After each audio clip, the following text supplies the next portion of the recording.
A hi viewers, welcome to T of PC. So ఇవాళ మనతో పాటు లైఫ్ లవ్ యూ ఫాదర్. ప్రతి ఒక్కరి లైఫ్లో ఫాదర్ అనే పర్సన్ మనందరికీ ఒక చాలా ఇంపార్టెంట్ అనమాట. ఆ బాండింగ్, సన్కి ఫాదర్కి ఉండే బాండింగ్ మనం చూస్తూనే ఉంటాం రెగ్యులర్గా. సో అలాంటి బాండింగ్ మనకి ఒక సినిమాగా తీసుకొచ్చి ప్రజెంట్ చేయబోతున్నారు. సో వాళ్ళు మూవీ టీం మనతో ఉన్నారు, వాళ్ళని అడిగి తెలుసుకుందాం ఎలా ఉండబోతుంది ఏంటి. హాయ్ అండి, నమస్తే, ఎలా ఉన్నారు? నమస్కారం అందరికీ. సార్ ఫస్ట్ డైరెక్టర్ నుంచి స్టార్ట్ చేద్దాం, ఎందుకంటే కెప్టెన్ ఆఫ్ ది షిప్ కాబట్టి. Sir, life love you father, father అనే వాళ్ళందరికీ చాలా ఇంపార్టెంట్. సో ఈ కాన్సెప్ట్ని తీసుకొచ్చి మా ప్రజల్లోకి తీసుకురావడానికి మెయిన్ రీజన్ ఏంటి? మెయిన్ రీజన్ అని కాదు, ఒక మంచి తండ్రి కొడుకుల అనుబంధంతో ఒక సినిమా చేద్దామని అప్పటి నుంచి ఒక ఐడియాతో స్క్రిప్ట్ రాసుకుంటున్నాను బేసిక్గా. ఈ లోపల నేను ఒక బిగ్ మూవీకి పేర్లు ఎందుకు కానీ, ఆ మూవీకి నేను కో డైరెక్టర్గా బాంబేలో ఉన్నప్పుడు మనీషా ఆర్ట్స్ కిషోర్ రెడ్డి గారు అని చెప్పేసి మన ఓల్డ్ ప్రొడ్యూసర్, ఇంతకుముందు లాంగ్ బ్యాక్ ఎమ్మెల్యేలా, మాయలుడు, రాజేందర్ గజేంద్ర సినిమాలు చేసిన ప్రొడ్యూసర్ కిషోర్ రెడ్డి గారికి నాకు మంచి అనుబంధం ఉంది. ఆయన నేను బాంబే షూటింగ్లో ఉంటే ఫోన్ చేసి మనం ఒక సినిమా చేద్దాం సార్ అంటే నేను అడిగాను, సార్ కరెక్ట్గా నేను మంచి సినిమా, పెద్ద సినిమాలు కో డైరెక్టర్గా చేస్తున్నాను. ఆల్రెడీ అంతకుముందు పుష్ప చేశాను, కిలాడి, రాక్షసుడు, ఇలాంటి సినిమాలు చేస్తే ఏదో సర్వైవ్ అయిపోతున్నాను హ్యాపీగా. మీరు చాలా లాంగ్ బ్యాక్ తర్వాత ఆయన సినిమా ప్రొడక్షన్ చేస్తా అన్నారు. సార్ జెన్యున్గా చేస్తున్నారా లేకపోతే మళ్ళీ ఇబ్బంది అయిపోద్ది నాకంటే, లేదా చేద్దామంటే అప్పుడు వచ్చాను. ఓకే, అప్పుడు మీరు ఏంటి ప్రపోజల్ అంటే ఇలాంటి ఒక సినిమా ఉంటుంది అనుకుంటున్నాను. ఆయన మైండ్లో ఉన్న చిన్న కాన్సెప్ట్ చెప్పారు. అది నేను బాగా కనెక్ట్ అయ్యాను. బికాజ్ ఎందుకంటే నేనే అప్పుడే ఒక తండ్రి కొడుకులని అనుబంధంతో ఒక కథ రాసి పెట్టుకున్నాను. ఓకే, దగ్గరికి అదే ఉండేసరికి ఇదంతా యాక్చువల్గా మన ఇండస్ట్రీ పీపుల్ మ్యాక్సిమం శివభక్తులు ఉంటాం, ఎందుకంటే కళలకు అధిపతి ఆయనే. సో ఈ బ్యాక్డ్రాప్లో, కాశీ బ్యాక్డ్రాప్లో నేను ఒక కథ వర్క్ చేసుకున్నాను. ఎప్పుడైతే కిషోర్ రెడ్డి గారు ఈ కథ చెప్పారో ఇమ్మీడియట్గా దానికి కనెక్ట్ అయ్యింది. సో ఇక ఆ స్క్రిప్ట్ రాయటం మొదలెట్టాను. సహజంగా మీరు అన్నట్టు ప్రతి తండ్రికి ఈ భూమి మీద ఇవాళ నేను మీతో మాట్లాడుతున్నాను, చరణ్ గారితో వర్క్ చేశాను, ఎన్నిటి కారణం మన నాన్న. ఆ నాన్నే లేకపోతే నువ్వు లేదు, నేను లేదు. సో అది విడదీరాని అనుబంధం. సో అది ఎప్పుడు మన మైండ్లో, ఆఫ్ మైండ్లో ఎప్పుడు నాన్న అమ్మ ఇద్దరు మైండ్లో నడుస్తూ ఉంటారు. ఆ కథని ఎప్పుడైతే చెప్పారో రాయటం మొదలెట్టారు. ఆ రాయటం మొదలెట్టిన తర్వాత ఓ మంచి ఫాదర్ కావాలి. మన ప్రొడ్యూసర్స్ ఛాయిస్ ఉంటాయి కదా, రెగ్యులర్ ఫార్మేట్లో అవి చెప్తుంటారు, అన్నీ డిస్కనెక్ట్ అవుతుంటున్నాను. ఇట్లాంటి టైంలో అనుకోకుండా ఒకరోజు పాడుతా తీగ ప్రోగ్రామ్ సడన్గా చూశాను. చూసి ఒక 5 నిమిషాలు ఏం అర్థం కాదు. ఈ లోపల మా అసిస్టెంట్లు అందరు లోన్ వస్తే డోర్ లాక్ వేసుకొని ఎవరు డిస్టర్బ్ చేయకుండా 1 అవర్ చూస్తుంటే ఓన్లీ చరణ్ గారే నా కంటి ముందు. అహావభావాలు, ఆయన నవ్వుతున్నాడు, ఏదో చేస్తున్నాడు, కామిక్ చేస్తున్నాడు. ఈ టక్ చరణ్ గారిని చేస్తూ ఉంటే నాకు ఆ ఉత్తేజ్ ప్రోగ్రామ్ ఒకటి ఉంటుంది, వాళ్ళ నాన్నగారి మీద ఉత్తేజ్ ఒక కవిత రాసి ఒక చేస్తాను. ఆ సిచ్యువేషన్లో చరణ్ గారి రియాక్షన్స్ నేను రాసుకుంటున్నాను కదా, ఇంకా డ్రాఫ్ట్ జరుగుతుంది. ఈ సీన్ రాస్తున్న టైంలో దాదాపు అలాంటి ఒక సీన్, ఎమోషన్ సీను, అది సినిమా చూస్తే మీకు సెకండ్ హాఫ్లో ఉంటుంది. ఇప్పుడు నేను చెప్పబోతున్న సిచ్యువేషన్ సీను చాలా ఎమోషన్. ఆ కళ్ళంపడి మీకు డెఫినెట్లీగా సినిమాలో ఆ సీన్ చూసినప్పుడు మీ హార్ట్ 100% టచ్ అవుతుంది. కరెక్ట్గా ఆ సీన్ చూసినప్పుడు అక్కడ చరణ్ గారు టీవీలో కనిపిస్తున్నారు. ఈ సీన్ ఎమోషను అక్కడ ఆయన, ఈ సీన్ సినిమాలో ఇది రియల్గా జరిగింది. సో నాకు ఈయనే కావాలి, ఈయనే ఫాదర్. ప్రొడ్యూసర్ అసలు లేదు సార్, ఆయన చరణ్ గారు కాదు. ఇంకా చూడండి సార్, ఎందుకని వాళ్ళకి చరణ్ గారు ఇంకా తెలియదు, నా కథగా ఆయన కనిపిస్తున్నారు. అలా చరణ్ గారిని తీసుకొచ్చాను కథలకి. యాక్చువల్గా ప్రొడ్యూసర్సే వన్ ఆఫ్ ది పార్ట్నర్లో మన హీరో వాళ్ళ ఫాదరు ప్రొడ్యూసర్. సో అలాంటి టైంలో ఈ కథ అంతా వర్క్ చేస్తున్న టైంలో ఒకరోజు వాళ్ళకి ఫుల్ ఫ్లెడ్జ్డ్ కథ అంతా రెడీ చేశాక అందరికి నేరేషన్ ఇచ్చాను. అందరికి బాగా నచ్చింది. వచ్చిన తర్వాత ఇక అలా పట్టాలెక్కించింది. మా చరణ్ గారిని ఒప్పించడం అదో పెద్ద టాస్క్. ఎందుకంటే చరణ్ గారు ఫస్ట్ ఆయన సార్ మీరే మెయిన్గా కథ రాసుకున్నాయంటే, నా మీద కథ రాయటం ఏంటంటే ఆయనకే షాక్ అనమాట. ఎందుకంటే ఆ జోనర్లో లేరు కదా, రెగ్యులర్ ఫాదర్ క్యారెక్టర్లు అవి సినిమాలు చేస్తున్నారంటే, సార్ నా మీద ఏదో కథ రాసుకున్నట్టు ఏదో చెప్తున్నారు, అందరూ చెప్పే కథలే కదా, ఆకాశం బద్దలైందని ఏదో చెప్తాను అనుకుంటారు. సడన్గా నేను ఏదో పాడుతా తీగా చేస్తే నేనే వచ్చి నా మీద మెయిన్ లీడ్ కథ రాశానంటాడు ఏంటి, ఆయన షాకు. ఇట్లాంటి టైంలో ఆయన 2 months ఏదో అమెరికా ఏదో టూర్కి వెళ్ళారు. 2 months ఆయన కోసం నేను వెయిటింగ్. ప్రొడ్యూసర్ స్క్రిప్ట్ అయిందా అంటారు, నేను అవ్వలేదు అంటాను, రాస్తున్నాను అంటాను.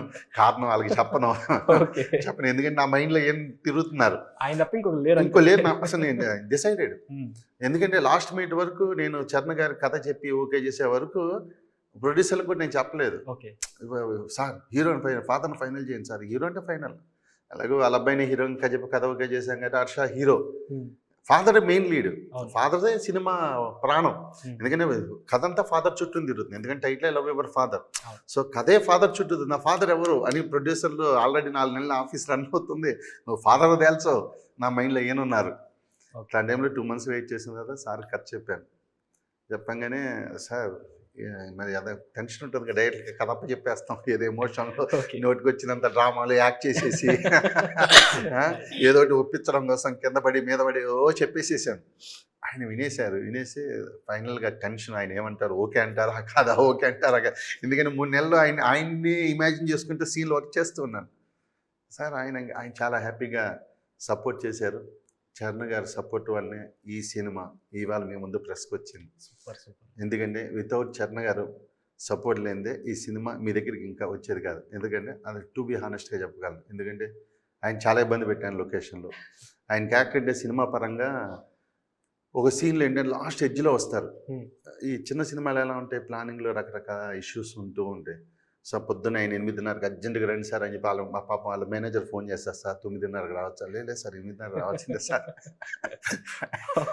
సిన్సియర్గా 8:30కి రావాలి సార్, ఫస్ట్ షాట్ ఆయన మీదే సార్ అని చెప్పి కూర్చోబెట్టి ప్యాకప్ తర్వాత ఎక్కడ తిడతారో అని భయంతో పిలిచి వెనకో గ్రీన్ మ్యాట్ పెట్టి క్లోజ్ తీసి థ్యాంక్ యూ సార్, సారీ ఏమనుకోవద్దు, అలా చెప్పిన సందర్భాలు కూడా చాలా ఉన్నాయి.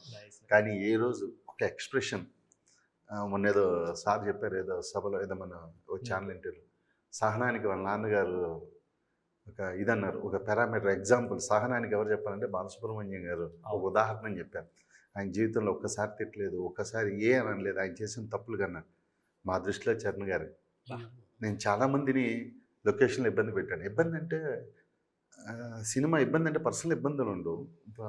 చిన్న సినిమాలకు ఏమైపోతాయంటే టైం చాలా ఇంపార్టెంట్ అయిపోతుంది. ప్రతి వాళ్ళు ఏంటంటే హడావిడి చేసేస్తుంటారు, నాది అయిపోవాలి, ఇప్పుడు అయిపోవాలి, నాది ఈ దాంట్లో ఒక్కోసారి ఏంటంటే మన ప్లానింగ్లు కూడా ఇటు మార్చుకొని చేయాల్సి వస్తుంటుంది. నాకు ఆ నాన్నగారు ఆయన చెప్పారు, మా నాన్నగారు సహనానికి ఎగ్జాంపుల్ అని. ఈ సినిమాలో మాకు సహనానికి ఎగ్జాంపుల్ మా చరణ్ గారు. చరణ్ గారు అంత సపోర్ట్ చేయబట్టే చక్కగా వచ్చింది సినిమా.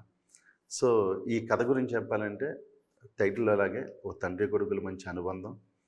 తండ్రిగా కొడుకు కోసం ఆయన ఏం చేశాడు, కొడుకుగా తండ్రి కోసం ఏం చేశాడు, ఈ లోపల వచ్చే హడ్డీల్స్. కమర్షియల్ సినిమా ప్యాటర్న్ కాబట్టి ఒక విలన్ ఎంటర్ చేస్తాం, ఒక హడ్డీలు క్రియేట్ చేస్తాం, ఓ హీరో ఉన్నాడు కాబట్టి ఒక అందమైన అమ్మాయి ఒక డ్యూయెట్లు, లవ్ స్టోరీ.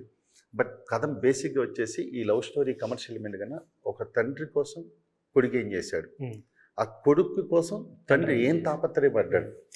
సహజంగా మన లైఫ్లో జరుగుతుంటుంది. మన నాన్నలు తిట్టేస్తుంటారు మనల్ని, ఇష్టం వచ్చినట్టు ఏదో అరిచేస్తారు.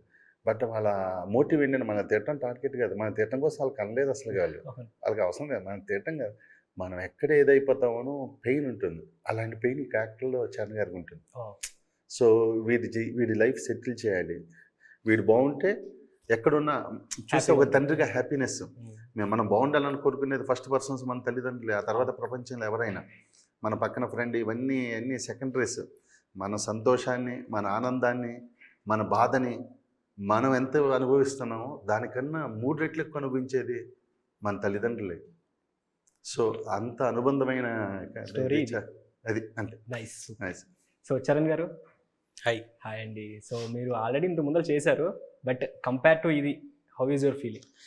తెలుగులో దాదాపు ఒక 20 years సినిమా చేసి, నాలో ఒక సినిమా చేశాను 2003-2004 అనుకుంటా.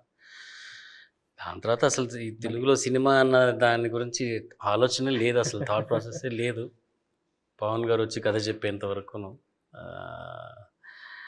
ఏదో ఆయన నా మీద ఏదో ఒక బ్లైండ్ ఫెయిత్ పెట్టారు, మీరే చేయాలి అని. నేను సరే చూద్దాంలేండి అనుకున్నాను. ఫస్ట్ టైం కథ చెప్పగానే ఇమ్మీడియట్గా ఓకే చేశాను సార్ నేను. అంటే తర్వాత మర్చిపోతారులేండి ఎలాగో, మనం కాదని చెప్పక్కర్లేదు, వాళ్ళే వద్దంటారేమో అది. సరే ఓకే అని చెప్పి సరే చేద్దామన్నాను. బట్ ఇంత బాగా వస్తుందని నేను ఎదురు చూడలేదు. I didn't expect. నేను ఆ సినిమా చూసాము, డెంట్ ఎక్స్పెక్ట్ దట్ మూవీ ఇంత బాగా ఉంటుందని నేను అనుకోలేదు. ఇట్స్ పిల్లలతో యాక్ట్ చేయడం అనేది కొత్తగా, వాళ్ళ దగ్గర నుంచి మనం నేర్చుకునేది. ఎంత కోపిష్టైనా కూడా పని తీసుకొచ్చేస్తాడు ఎట్లాగైనా ఆర్టిస్ట్ మీద నుంచి డైరెక్టర్ గారు. సెట్లో కేకలు పెడుతూనే ఉంటాడు ఆయన, బట్ పని జరిగిపోతూ ఉంటుంది. That is the best part. ఆయన అన్నారు ఒక షార్ట్ తీసుకొని పంపించేస్తామని. అట్లా ఏదీను నిన్న సినిమా చూసినప్పుడైతే ఇది ఉండాలి, అది ఉండాలి, ఇది లేకుండా ఉంది అన్న ఆ కొరత ఏమీ లేదు. లోటు లేదు సినిమాలో. మొత్తం అన్ని ఎట్లా తీసాడా, ఇంత సినిమా ఎట్లా తీసాడా కేకలు పెడుతూ అనుకున్నా నేను. It's come out good.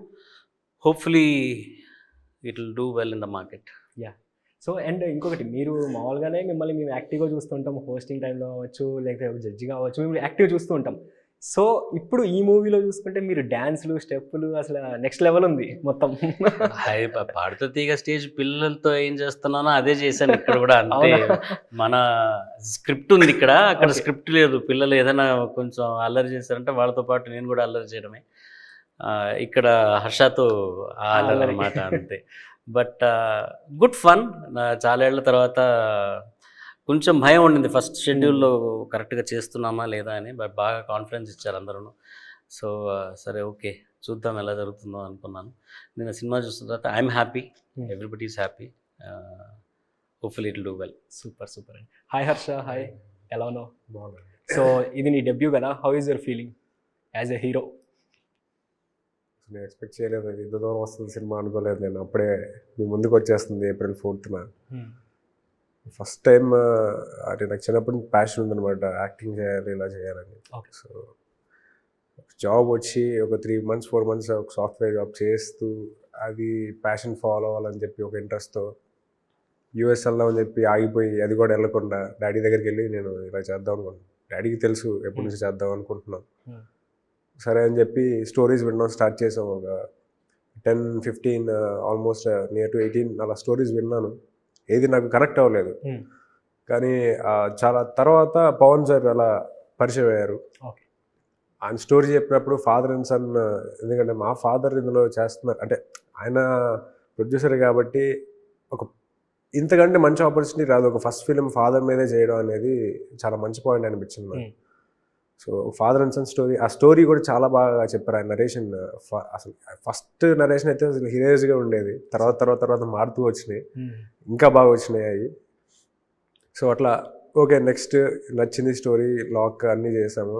ఇట్లా ఫాదర్ ఎవరు అన్నప్పుడు రెగ్యులర్ అంటే అందరూ కొన్ని నేమ్స్ ఇస్తారు, ఈ ఫాదర్ ఇలా ఉంటే బాగుంటుంది రెగ్యులర్గా చేసే ఆర్టిస్ట్ లేదు. ఎందుకంటే నేను కొత్త కాబట్టి, చరణ్ సార్ ఎలాగో అంటే 20 years బ్యాక్ చేశారు, సో తెలుసు. కానీ అంత జనాల్లో అంటే ఇంకా మూవీ పరంగా సార్ బ్రేక్లో ఉన్నారు. సో అందుకని చరణ్ సార్ వెళ్తే కరెక్ట్ అని చెప్పి పవన్ సార్ సజెస్ట్ చేశారు.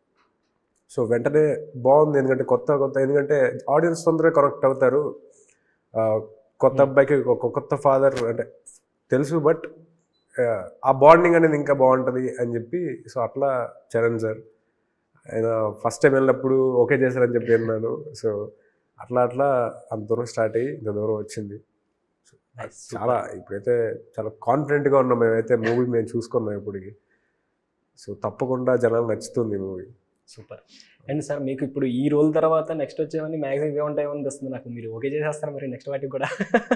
ఏమో ఇప్పుడు కంగారు పుట్టుకుంది అది అంత వస్తుందా అన్నది నాకు ముందు డౌటే. సినిమా చూడండి సార్, మీరు టీజర్ చూస్తేనే టీజర్లో మీరు చేసిన ఫన్ కానీ లేకపోతే మీ ఇంటెన్షన్స్ అది చాలా బాగున్నాయి అనమాట. మీరు లుక్ అంటే స్క్రీన్ మీద చూడడానికి ఒక ఫాదర్ వాళ్ళ వల్లే. నెక్స్ట్ సార్ మీరు పాడుతా తీగ ఈ ప్రోగ్రామ్స్ కి డేట్లు ఇస్తున్నారు, కొంచెం బ్లాక్ చేసేసి చెప్పేయండి సభలో. వాళ్ళు ఆల్రెడీ నన్ను సార్ మీరు పాడుతా తీగ డేట్లు ఇవ్వట్లేదు, మీ నాన్నగారు అయితే ముందు పాడుతా తీగ డేట్లు ఇచ్చి దాని తర్వాత మిగతా పనులను చూసి ఓన్లీ పాడుతా తీగకి ఇవ్వండి సార్. మలేషియా ఈవెంట్లు అవి ఇవి ఉంటున్నాయి అనమాట సార్. ఆ ఈవెంట్లు కొంచెం పక్కన పెట్టండి, ఎందుకంటే నెక్స్ట్ 2 years ఖాళీ ఇవ్వండి తెలుగు ఇండస్ట్రీకి. ఒక ఫాదర్ కావాలి, మంచి ఫాదర్. నేను అదే చెప్తాను, తెలుగు ఇండస్ట్రీలో యాక్టర్ ఆర్టిస్టులు కొంతమంది తగ్గుతూ వచ్చారు. ఈ రకరకాల కారణాలు, ఏజ్ ఫ్యాక్టర్స్ అవ్వచ్చు, రకరకాల. అంటే ఇప్పుడు ఈ క్యారెక్టర్ ఆర్టిస్టే కాదు, ద బెస్ట్ యాక్టర్ అవుతారు. ఈ సినిమా చూసిన తర్వాత మీరు చరణ్ గారికి లేదు రియల్ సార్ 100%. నేను మీరు సినిమా చూశారు మేము చెప్పం కాదు, సినిమా చూసిన తర్వాత చాలామంది స్క్రిప్ట్ రైటింగ్లో చరణ్ గారు ఓ ప్రయారిటీ పెట్టుకుంటారు. ఎందుకంటే కథ మేము రాసుకునేటప్పుడు సార్ సినిమా చూసి చాలా సహజంగా, నేను కూడా చాలా సినిమాలకి మార్నింగ్ షో చూసి ఇది వర్కౌట్ అవ్వలేదు, ఇది వర్కౌట్ అయ్యేది చాలా సింపుల్గా చెప్పేస్తాం. సహజంగా నేను కూడా అలా చెప్పేస్తాను చాలా సింపుల్. బట్ ఒక సినిమా ట్రాక్ ఎక్కే ముందు ఒక డైరెక్టర్ పడే తపన, రైటర్ పడే తపన 1.5 year ఉంటుంది. ఆ పెయిన్, ఆ ప్రొడ్యూసర్ని ఒప్పించడం పెద్ద టాస్క్, ఆ కథని ఎగ్జిక్యూట్ చేయటం, ఆర్టిస్ట్ దగ్గర ఇంత కష్టపడి 1.5 year రాసుకున్న తర్వాత లొకేషన్కి వెళ్ళిన తర్వాత ఆర్టిస్ట్ ఇలా చూసి ఇదేం ఇలాగే సింపుల్గా చూసి సార్ మనమా ఈ డైలాగ్ కోసం జుట్లు పీగేసుకొని ఆఫీసులో అసిస్టెంట్ డైరెక్టర్లో మనం తిట్టి ఆలు తిట్టి సార్ దీని ఈ కనెక్షన్ ఏంటి, ఈ డైలాగ్ కనెక్షన్ ఏంటి అని చెప్పి రాసుకున్నా. సింపుల్గా పేపర్ బాగాలేదు సార్ అని చెప్పి టక్కుని వెళ్ళిపోతాం. అది ఇదే అవుతుంది కదా. ఇంత డ్రీమ్ చేసుకుంటారు ఒక డైరెక్టర్, ఒక ఆర్టిస్ట్, ఒక రైటర్ కమ్ డైరెక్టర్. అలాంటి వాళ్ళందరికీ ఛాయిస్ అవుతారు స్క్రిప్ట్లో. నెక్స్ట్ రాసుకునే స్క్రిప్ట్ రైటర్లో చరణ్ గారు వన్ ఆఫ్ ది ఆప్షన్ కాదు, ఒక మెయిన్ లీడ్గా క్యారెక్టర్ అవుతాయి. పేర్లు చెప్పడం రావు రమేష్ గారికి, మురళీ శర్మ గారికి సపరేట్గా మనం కథలో పెట్టేటప్పుడు రావు రమేష్ గారి క్యారెక్టర్ సపోజ్ మన దాంట్లో రఘుబాబు గారు ఉన్నాడు. చాలా ఎక్స్ట్రాడినరీ వచ్చింది సీన్. ఆ సీన్ స్టార్ట్ చేయడమే నేను రఘుబాబు గారిని స్టార్ట్ చేశాను. ఓకే. అలాగే శకలక్ శంకర్ మన దాంట్లో చేశాడు, భద్రం చేశాడు. ఆ క్యారెక్టర్ రాసేటప్పుడే నేను భద్రం పేరుతోనే రాశాను. సినిమాలో కూడా భద్రమే, శకలక్ శంకరే. ఆ పేర్లు రాసేటప్పుడే మనం ఏంటి వాళ్ళతో ఉన్న రిలేషన్ కావచ్చు, ఈ క్యారెక్టర్ ఈయనైతే కరెక్ట్ డిజైన్, ఈ సీన్ని వీడు కరెక్ట్ రిప్రజెంట్ చేయగలడు భద్రం, శకలక్ శంకర్ ఎలా అనుకుంటున్నాం. చరణ్ గారితో నెక్స్ట్ స్క్రిప్ట్ లైన్ అయినాయి. 2 years అదే అంటున్నాను, డేట్లో రెడీగా చేసేసుకోండి సార్. అభిమానం తప్ప.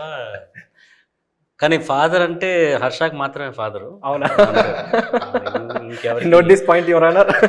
హీరోయిన్ల ఫాదర్లు ఇవన్నీ నేను చెయ్య. సో సార్, ఇప్పుడు ఈ ఫాదర్ సన్ బాండింగ్ ఏదైతే ఉందో జనరల్గా ప్రతి ఒక్కరి లైఫ్లో ఆ బాండింగ్ మనం చూస్తుంటాం. సో మీకు బాలసుబ్రహ్మణ్యం గారికి ఎలా ఉండేది బాండింగ్? సో మీకు కొన్ని సీన్స్ చేస్తున్నప్పుడు మీకు ఎప్పుడన్నా ఆ మూమెంట్స్ గుర్తొచ్చాయా? చాలా సినిమానే అట్లాంటిదే. ఆల్మోస్ట్ ఇన్స్ట్రుమెంట్స్ ఎలా ఒక ఆదర్శంగా ఉండే ఒక తండ్రి, లివ్ బై ఎగ్జాంపుల్, అండ్ ఎక్కువ లెక్చర్లు ఇవ్వకుండా తన జీవితాన్ని కరెక్ట్ పాత్లో లీడ్ చేస్తూ he's teaching his children, his son, ఇది లైఫ్ అంటే ఇలా బతకాలి అన్నది. డీవియేషన్స్ ఉంటాయి పిల్లల సైడ్ నుంచి, కానీ మరీ ఎక్కువ మందలించకుండా ఎంత మాట్లాడాలో అంత మాట్లాడి వాళ్ళకి ఎక్కేటట్టుగా, పిల్లలకి మైండ్లో ఎక్కేటట్టుగా చెప్పి then lead your path. Unfortunately ఏమవుతుందంటే జీవితంలో మనం నాన్నే కదా అనుకుని మనం లైట్ తీసుకుంటాము. బట్ నాన్నగారి తర్వాత మనకి చాలా రియలైజేషన్స్ వస్తాయి. అవును కదా, ఓ ఇదా ఆయన చెప్పొచ్చింది, హీ లివ్ దిస్ వే, ఇవన్నీ మనకి అప్పుడు రియలైజేషన్ అవుతుంది అనమాట. Which is by design I feel. ఇది మనకి ముందు రాకూడదు. ఆ రియలైజేషన్ నాన్నగారు ఉన్నప్పుడు మనకి ఆ రియలైజేషన్ వచ్చిందంటే ఆ రిలేషన్షిప్ మారిపోతుంది. దట్ లవ్, అఫెక్షన్, ఆయన దగ్గర నుంచి తిట్లు, పాఠాలు వాళ్ళ దగ్గర నుంచి మనకి నేర్పించేవి, ఒక అఫెక్షన్, ఒక సరదా, ఇవన్నీ ఉండవు అప్పుడు. మనం ఇంకా అసలు ఆయన్ని ఇంకా దైవం అన్నట్టుగానే చూసుకుంటాం. ఆయన లేని తర్వాత మనకు వచ్చే ఆ realisation is the right way of doing things. So we realise what they were trying to do, and then we live by that example and then teach others అన్నమాట, నెక్స్ట్ జనరేషన్ అన్నది నా లైఫ్లో ఎక్స్పీరియన్స్ అయిన ఒక realisation. ఇది అందరికీ కరెక్టా అన్నది నాకు తెలియదు. This is how I was and I realise it after that. Is it too late అంటే ఐ డోంట్ థింక్ సో. ఇది ఇలాగే ఉండాలి. This is by design. ఇప్పుడు నాన్నగారు ఉన్నప్పుడు నాకు ఈ సినిమా అవకాశాలు వచ్చి ఉండేదా, నాన్నగారు ఉన్నప్పుడు నేను పాడుతా తీగ యాంకర్ చేసి ఉండేవాడినా, నాన్నగారు ఉన్నప్పుడు ఇన్ని పాటలు పాడడానికి అవకాశం వచ్చి ఉండేదా, ఇవన్నీ పోస్ట్ మార్టం అనమాట. ఇట్ ఈస్ బై డిజైన్ అంతే. దానికి నేను I have come to that understanding in life. And డెఫినెట్గా నాన్నగారు ఉంటే నేను పాడుతా తీగ యాంకర్ చేసి ఉండేవాడిని కాదు, ఇన్ని పాటలు పాడడానికి అవకాశం వచ్చిండేది కాదు, లేకపోతే యాక్ట్ చేయడానికి అవకాశం వచ్చిండేది కాదు. ఇప్పటికే ఈ సినిమాలోనే మేము షూట్ చేసేటప్పుడే యూనిట్లో కూడా సార్ నాన్నగారు గుర్తుకొస్తున్నారు, ఇంకా ఎప్పటిదాకా నాన్నగారు గుర్తుకొస్తారు. సో ఇప్పుడు నాన్నగారు ఉండుంటే imagine we will not be there in the scene at all. ఇప్పుడు ఈ అవకాశాలన్నీ కుదురుతున్నాయి అంటే ఆయన బ్లెస్సింగ్స్తో, ఆయన ఇచ్చే ఆ ఆశీర్వాదంతో జరుగుతున్న ఇదన్నమాట. So it's all by design, everything is going by design. And ఈ సీన్లో, ఈ సినిమా సంబంధించినంత వరకు చాలా సీన్స్ ఉన్నాయి అలాంటివి. నాకు పర్సనల్గా కనెక్ట్ అయిన కొన్ని విషయాలు, ఇది కదా నాన్నగారు చేసేవారు. He use to lead by example. ఈ క్యారెక్టర్ కూడా, దీంట్లో కిషోర్ అన్న క్యారెక్టర్ కూడా he leads by that example. ఎక్కువ లెక్చర్లు, డ్రామా సీన్లు అట్లాంటివి ఏమీ లేవు. మామూలుగా తెలుగు సినిమాల్లో ఉండేటట్టుగా నాన్న బాగా మందలించడం, నువ్వు వేస్ట్ అయిపోయారా నువ్వు అన్నట్టుగా అట్లాంటిదే ఉండదు. He's a very successful student, స్కూల్లో మంచి మంచి పేరున్న ఒక స్టూడెంట్, ఫాదర్ మంచి బిజినెస్ చేస్తున్న ఒక ఫాదరు, అన్ని ప్యారలల్గానే జరుగుతుంటాయి. ఎక్కడానో ఒక కాన్ఫ్లిక్ట్ అనేది ఉండదు. ఈ సినిమాలో ఫాదర్ సన్కి ఒక కాన్ఫ్లిక్ట్ పెడతారు. యూజువల్గా ఇట్లాంటి రిలేషన్షిప్ ఉన్నప్పుడు ఒక కాన్ఫ్లిక్ట్ వచ్చిన తర్వాత విడిపోవటం, మళ్ళీ ఒకటి చేరటం అన్నది విల్ బి ద కాన్సెప్ట్. ఇక్కడ ఎట్లాంటిది ఏమీ లేదు. Everything is going smooth and calm. ఒక ఎక్స్టర్నల్ ఎంటిటీ ఒకటి వచ్చి స్పాయిల్ చేస్తుంది ఈ విషయం. దాంట్లో నుంచి ఈ ఫాదర్ సన్ ఎలా కలిసి వస్తారు బయటికి అన్నది ఒక బ్రిలియంట్ కాన్సెప్ట్ ఉండింది. అండ్ చాలా సీన్స్ హర్షతో చేసేటప్పుడు కూడా నాకు కనెక్ట్ అయినవి ఎన్నెన్నో సీన్లు ఉన్నాయి. అట్లాంటివి నేను అలాగే వెళ్ళిపోతుంటాను సైడ్కి సపరేట్గా.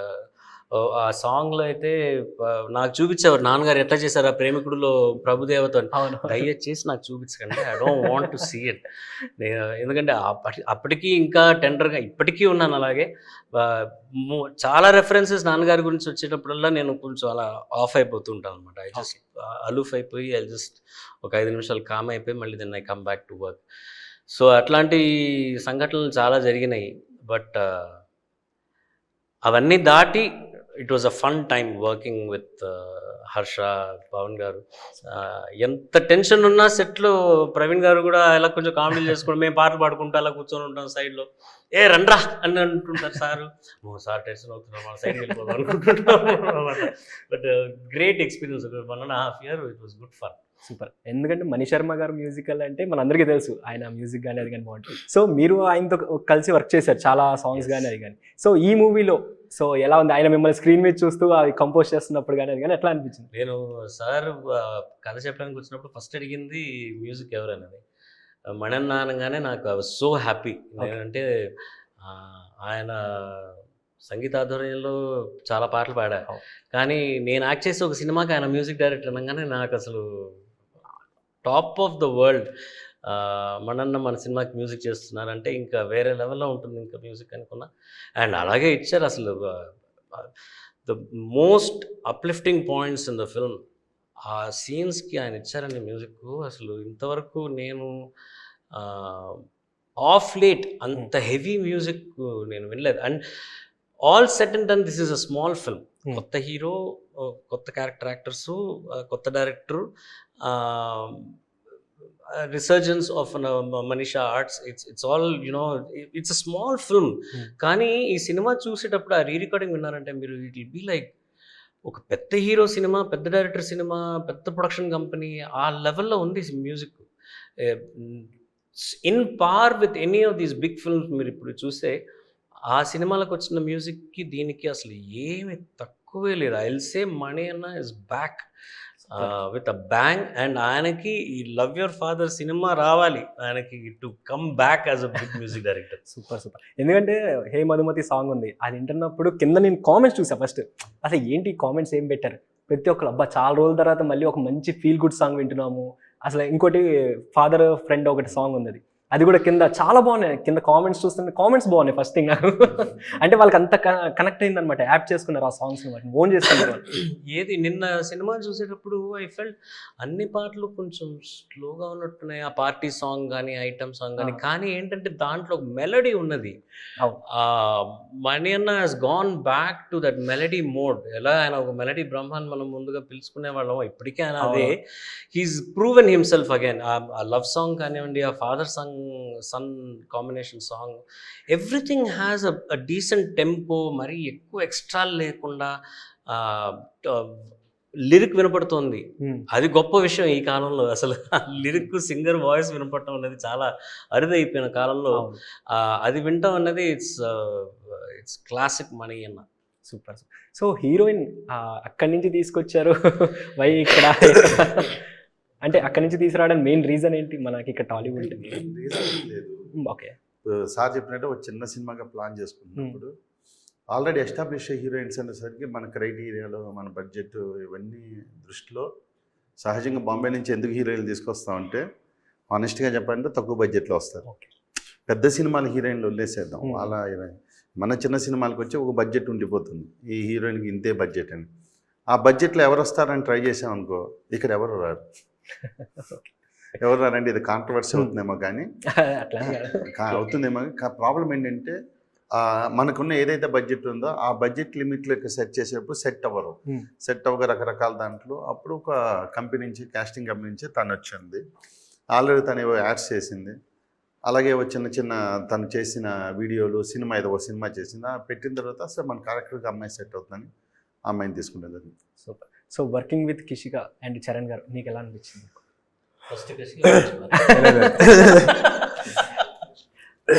స్టోరీ విన్నప్పుడు, సార్ చెప్పినప్పుడు, సార్తో కూర్చున్నప్పుడు కానీ హీరోయిన్తో కెమిస్ట్రీ లేకపోయినా పర్లేదు కానీ ఎస్పి చరణ్ సార్తో మాత్రం ఉండాలి. ఓకే. హీరోయిన్తో లేకపోయినా ఏదో అంటారు ఉంటే ఇంకా బాగుండేది, కానీ సార్తో లేకపోతే మాత్రం సినిమాలో లేదండి.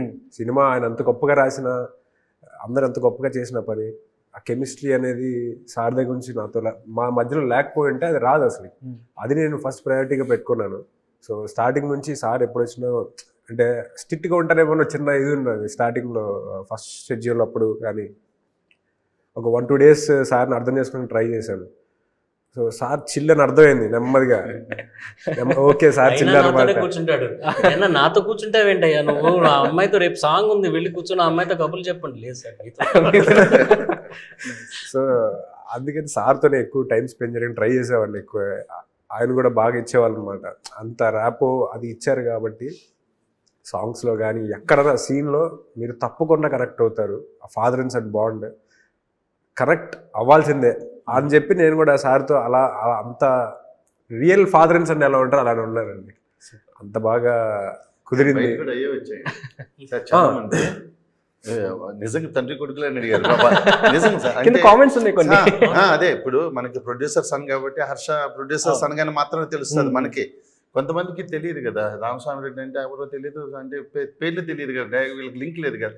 సార్ చరణ్ గారి పైన లాంచ్ చేస్తున్నారు, ఇద్దరు లాంచ్ చేస్తున్నారు, నన్ను అడిగిన వాళ్ళు ఉన్నారు. ఈవెన్ మన మీడియాలో సంబంధించిన పర్సన్స్, నేను ఎప్పటి నుంచో వర్క్ చేస్తున్నాను, చాలా మంది మీడియా ఫ్రెండ్స్ కూడా కొంతమంది ఉన్నారు, వాళ్ళు కూడా ఫోన్ చేశారు. సార్ చరణ్ గారి ఫ్రెండ్ అయినా లాస్ట్లో ఓపెన్ చేస్తారు. వాళ్ళిద్దరూ అంత ఇదయ్యారు. Super. So thank you sir, thank you so much. So April 4th అయితే మా ముందర రాబోతున్నారు. డెఫినెట్లీ బిగ్గెస్ట్ హిట్ అవ్వాలని కోరుకుంటున్నాను. And all the best. Thank you so much. So చూసారు కదా గైస్, ఇది మంచి interaction with love you father movie team. So మరొక ఇంట్రెస్టింగ్ ఇంటర్వ్యూతో మీ ముందు ఉంటాను. Your Sanjay signing off.